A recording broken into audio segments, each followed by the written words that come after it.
everybody, and welcome to Poland Daily Travel. My guest this evening is Phil Goss. Phil, how are you? Stop looking at the camera and look at me. Hello. There you go. This is, it's my show. Hello, and there you are. It's my show. Hey, did you hear about the lady? Speaking of travel, what is the most extreme sort of travel you can think of? Well, it involves certainly a challenge both in a matter of time and in the geographical challenges, elevation, yes. or... Time.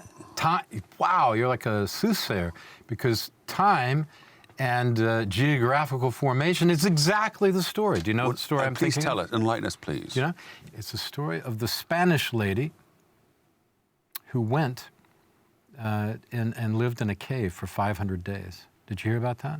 500 days in a cave. She just came out. She emerged yesterday. The lady emerged from the cave, and here's her picture. I brought it. She looks like a troglodyte. It's not good. It's not good for your dating, staying in a troglodyte. If you give me a close-up of that. Yeah, it's not good for your dating if you stay in a cave for 500 days, and that's the proof. So, you know, you've got to be pretty dedicated. Well, there are different kinds of caves. Do you know if it was what's called a wet cave or a dry cave? I think it was a dry cave, because the pictures, it looks dry. I mean, it wasn't in the middle of a running stream or something. Well, there doesn't have to be water in a given location. She was 70 meters underground. I don't think she wanted any water. She would drown. Underground rhymes with drown. Who was supplying her with food and water all this time? I don't know. They would send it down to her, I guess, somehow. Or they would. She would occasionally have people visit her. It reminds me with of provision. a practice that monasteries sometimes had, where these priests would take a vow of silence and isolation, and they would wall themselves in for years on end. This is many centuries ago that this would happen, but they would wall themselves off for 8, 10, 12 years. 8, 10, 12 years. Yeah, well, that's not good. I agree. I mean, you've got to go insane after that. I They mean, may have been insane before that. Well, probably you were insane to start this. At any rate, I think that's pretty extreme. That's why I was saying, extreme travel. A Spanish lady. And but that's now, hardly travel. That's really non-travel, isn't it? Mm-hmm. And what? She's not traveling anywhere. Well, it is travel. It's travel in the sense of not going anywhere. Oh. Except mentally. I hadn't. Okay, maybe. She was mentally. Well, she went somewhere. She went 70 meters underground.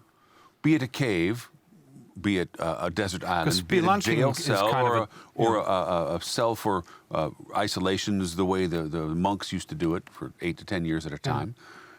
It's certainly a journey of the mind, is it not?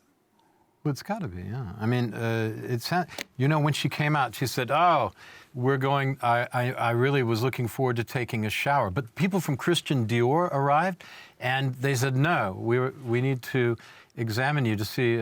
We've devised a new perfume to cover up the smelliness of your kind." So she'll now be a spokesman for their new perfume and makeup line. Essence de l'odeur is what it's called. It escapes me. Essence de l'odeur. Get it? No, I didn't get it. I didn't get it. No, okay. I'm not going to explain. Jokes should be funny. Essence of stink. De l'odeur. Yeah. Essence of the odor. Because the French are famous for being smelly. If you've ever been on the metro or a train trip. I think it's unfair to and distinguish the French stinks. from among others, because they are not the only ones who stink. They're not the only ones who stink. And in fact, visiting France will turn you into a stinker. Yes. Because you'll eat garlic and all those things and drink some wine, and it's coming out of your pores. You try, as I did the first time I ever went to France, try overnight train from Paris to the Côte d'Azur. That's what they call, it's the Blue Coast. That's what they call it. Is that what it is? It's down there with the people where you get to see the ladies on the beach at Saint-Tropez. I haven't had the privilege of going yet to Cannes. To Cannes and Never been Côte there? d'Azur. I have not. Fantastic. I have been to Greece and Turkey and Cyprus and that part of the Mediterranean. Yeah. But insofar as the French Stop coast, bragging. Oh, I've been to Greece and Cyprus. And the Red Sea, but I haven't The Red yet. Sea is not there. It's different. It's close enough. It's at Aqaba. The other side of Egypt, but It's whatever. down there. It's But I below haven't- Aqaba. Well, I was just to Puerto Rico. What do you think That's you the are? Caribbean. T.E. Lawrence or something? Yes. Just because you went to the Red Sea. Oh, you really are showing off now. I suppose you were scuba diving. Indeed, I was. Oh, that's nice. Scuba tourism to is scuba dive. something that I have quite enjoyed over the years. Yeah. And I found that I prefer the Red Sea over the Mediterranean. But wait a second, we're going to talk about, you can lead into that because we're going to talk about that in the next show. And we're under a minute now. But you can segue, and then we'll talk about scuba diving in Poland, which most people don't think about, but you know about, right? I do.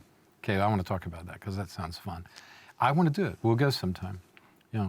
We'll go sometime, we'll try scuba diving, yeah? Indeed, Poland has one of the better scuba diving swimming pools. Okay, We'll talk about that. Yeah, that's it. We'll leave that for tomorrow night. Okay, everybody, thanks for watching. Tomorrow night, tune in. We'll be talking about scuba diving in secret locations in Poland and finding buried treasure, right? Sometimes. No buried treasure? Yeah? Could be. Okay.